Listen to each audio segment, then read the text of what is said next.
हमारे प्रभु एवं उद्धारकर्ता यीशु मसीह के सर्वश्रेष्ठ एवं अतुलनीय नाम में हिंदी अपम के सभी श्रोताओं का हार्दिक अभिनंदन। आज दिनांक 1 जुलाई दिन गुरुवार सन 2021 का मनन के लिए पाठ। आज का शीर्षक है 7 इकट्ठे होना। उत्पत्ति की पुस्तक पहले अध्याय के 9वें वचन में लिखा है, तब परमेश्वर ने कहा, आकाश के नीचे का जल एक स्थान में इकट्ठा हो जाए और सूखी भूमि दिखाई दे, और वैसा ही हो गया। अजीजों, सृष्टि करने के दौरान तीसरे दिन की शुरुआत में परमेश्वर ने पानी को एक जगह इकट्ठा किया और उसी तरह वह पानी से बपतिस्मा लिए हुए सभी लोगों को एक साथ इकट्ठा करके कलीसिया बनाते हैं। प्रभु ने उद्धार पाए लोगों को प्रतिदिन कलीसिया में जोड़ा। पहले दिन उत्पन्न किया गया प्रकाश उद्धार का प्रतीक बन गया। दूसरे दिन जल और आकाश क्रमशः बपतिस्मे और प्रधान के जीवन के लिए चिन्ह बन गए। उसी तरह पानी का इकट्ठा होना कलीसिया के लिए एक प्रतीक बना रहता है। परमेश्वर की आज्ञा है कि विश्वासी अपनी मर्जी से इधर उधर न भटकें, बल्कि एक साथ इकट्ठा हों और एकजुट रहें।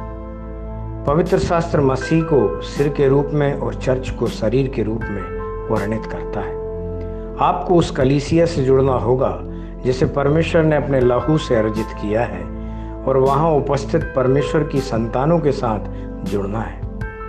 भजनकार कहता है, देखो यह क्या ही भली और मनोहर बात है कि भाई लोग आपस में मिले रहें। भजन 133 के पहले वचन में हम इस तरह से देखते हैं। उद्धार पाए परमेश्वर के बच्चों के लिए आत्मिक संगति बहुत आवश्यक है।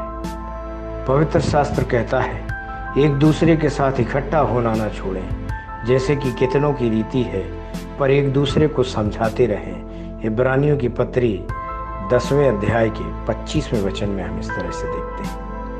प्रेरितों के समय में आरंभिक कलीसियाएं विश्वास में मजबूत होती गईं, और जैसे जैसे परमेश्वर उनमें उद्धार पाए लोगों को जोड़ते रहे, वैसे वैसे उनका विकास होता गया।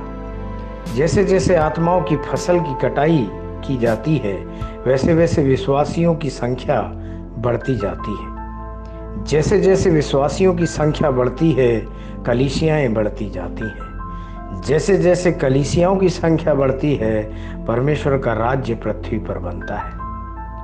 सबसे पहले मंडली नाम इस्राएली संतानों के लिए प्रकट किया गया, जिन्हें मिस्र की कैद से छुड़ाया गया था।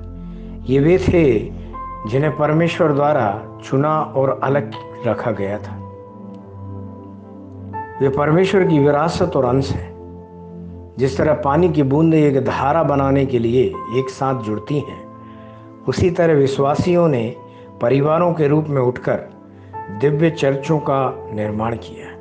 लाखों की संख्या में इस्राएलियों का एक साथ आगे बढ़ना कितना भव्य होता होगा। वे दिव्य सेना और दिव्य कलीसिया के रूप में सुंदरता से चले। इब्रानियों 12वें अध्याय के 23वें वचन में हम पढ़ते हैं, उन पहिलौठों की साधारण सभा और कलीसिया जिनके नाम स्वर्ग में लिखे हुए हैं।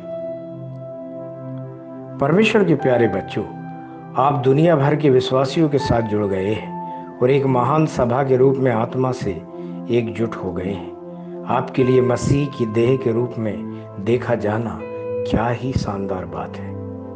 ध्यान करने के लिए आज जो वचन लिया है, इफिसियों की पत्री 5वें अध्याय के 27वें वचन से, जहां इस तरह लिखा है, और उसे एक ऐसी तेजस्वी कलीसिया बनाकर अपने पास खड़ी करें, जिसमें न कलंक, न झुर्री, न कोई और ऐसी वस्तु हो, वरन पवित्र और निर्दोष हो।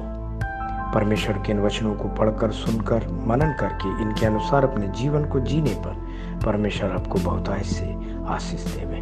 आमीन।